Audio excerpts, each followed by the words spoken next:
Assalamualaikum warahmatullahi wabarakatuh.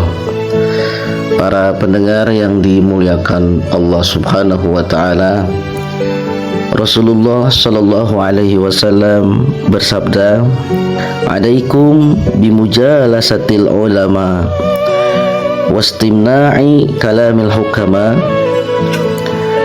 Rasulullah sallallahu alaihi wasallam menasihati kita, hendaklah kalian, wahai umatku, duduk dengan para alim ulama, mendengarkan perkataan orang-orang yang bijak. Fa inna Allah ta'ala, sesungguhnya Allah, yuhyi qalbal mayyita binuri hikmah, karena sesungguhnya Allah subhanahu wa ta'ala menghidupkan hati yang mati dengan cahaya hikmah. Kama yuhyil ardal maitata bima'il matar, sebagaimana Allah subhanahu wa ta'ala menghidupkan bumi yang mati, bumi yang kering, dengan air hujan. Dan di dalam hadis riwayat Imam Tabrani dan Imam Abu Hanifah dikatakan, duduklah kalian dengan para pembesar ilmu, bertanyalah kalian kepada ulama, dan bergaulah kalian dengan orang-orang yang bijak. Saudara-saudaraku, hadis ini memberikan nasihat kepada kita bahwasanya di kehidupan kita di alam dunia ini, kita dianjurkan untuk dekat dengan ulama. Kenapa? Karena innal ulama'a warasatul anbiya, sesungguhnya ulama adalah pewaris para nabi. Innal anbiya'a lam yuwarrisu dinaran wala dirhaman, sungguh para nabi tidak mewariskan dinar dan dirham. Innama warasul ilma faman akhazahu akhaza bihajjin wafirin, sungguh mereka hanya mewariskan ilmu. Barang siapa mengambil warisan tersebut, maka ia telah mengambil bagian yang banyak. Dan ciri-ciri ulama pewaris para nabi yaitu ialah ulama yang takut kepada Allah subhanahu wa ta'ala, sebagaimana firman Allah subhanahu wa ta'ala, sesungguhnya golongan yang paling takut kepada Allah di antara hamba-hambanya ialah para ulama. Saudara-saudaraku, satu pekan kita bekerja, kita butuh yang namanya pencerahan, kita butuh kalam-kalam hikmah dari para alim ulama. Hati yang gersang ini perlu disiram dengan kalam-kalam ilahi, sehingga hati ini menjadi tenang kembali. Hati kita diibaratkan seperti handphone. Handphone saja yang kita miliki itu terkadang lowbat, baterainya habis. Begitu juga dengan hati kita. Terkadang hati kita merasa gelisah, maka ketika hati ini sudah merasakan yang namanya gelisah, takut, khawatir, gusar, maka bersilaturahmilah kepada para alim ulama, dengarkan kalam-kalam hikmahnya, dan berzikirlah kepada Allah subhanahu wa ta'ala, maka hati akan menjadi tenang. Berkumpul dengan alim ulama itu termasuk salah satu obat hati. Ulama itu ada 3 macam. Yang pertama, ulama yang menguasai hukum-hukum Allah.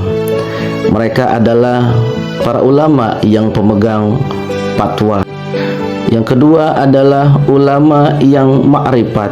Hati mereka memancarkan ma'rifatullah dan sir Allah.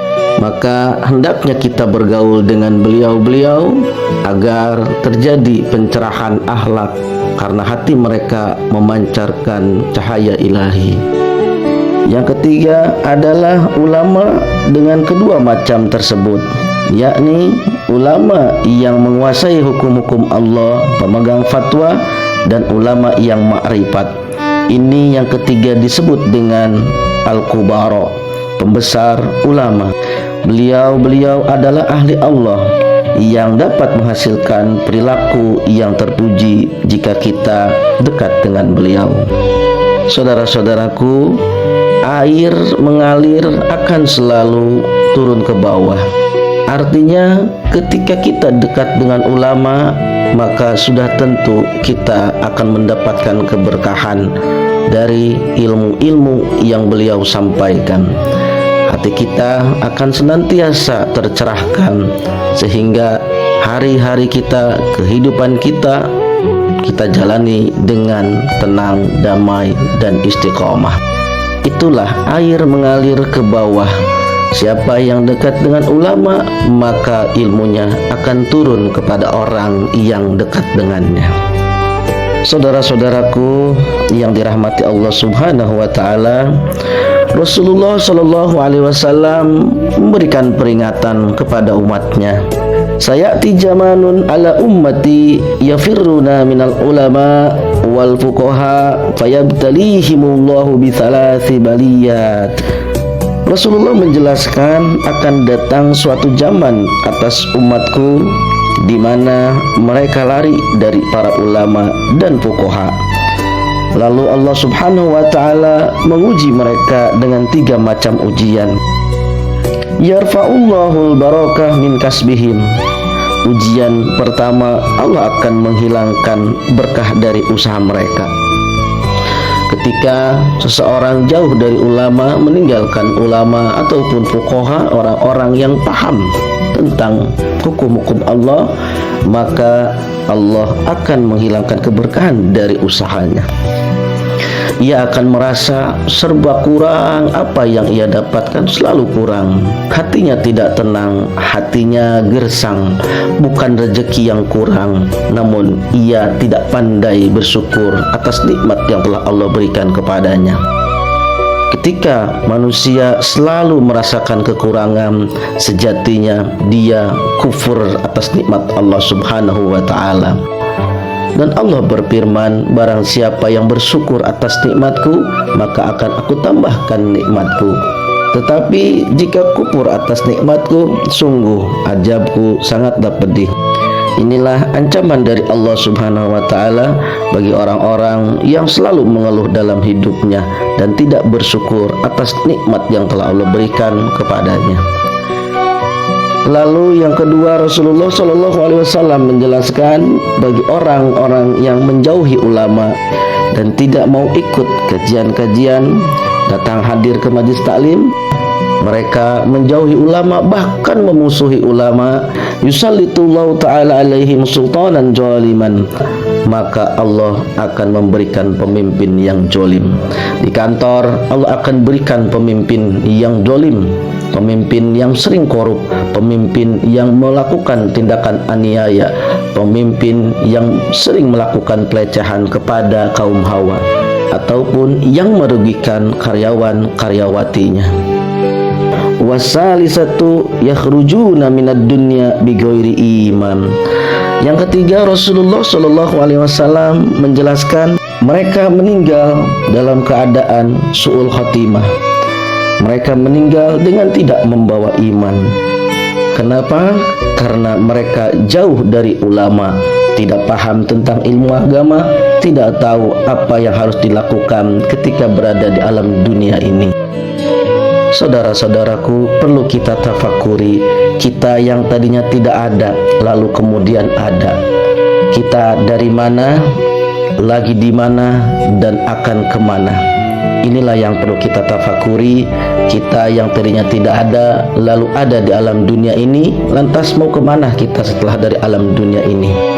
Mari bersama-sama kita senantiasa belajar, hadir ke majlis ta'lim, hadir ke pengajian-pengajian, mendengarkan kalam-kalam ulama, mendengarkan kalam-kalam hukama, orang-orang yang bijak, sehingga kita paham, kita tahu apa yang harus kita lakukan di alam dunia ini dan bagaimana solusinya ketika kita menghadapi kesulitan-kesulitan di dunia ini. Mendekatlah kepada ulama karena mereka adalah pewaris para nabi. Ilmu-ilmu mereka yaitu ilmu yang diwarisi oleh nabi kita, Nabi Muhammad sallallahu alaihi wasallam. Terima kasih atas segala perhatian.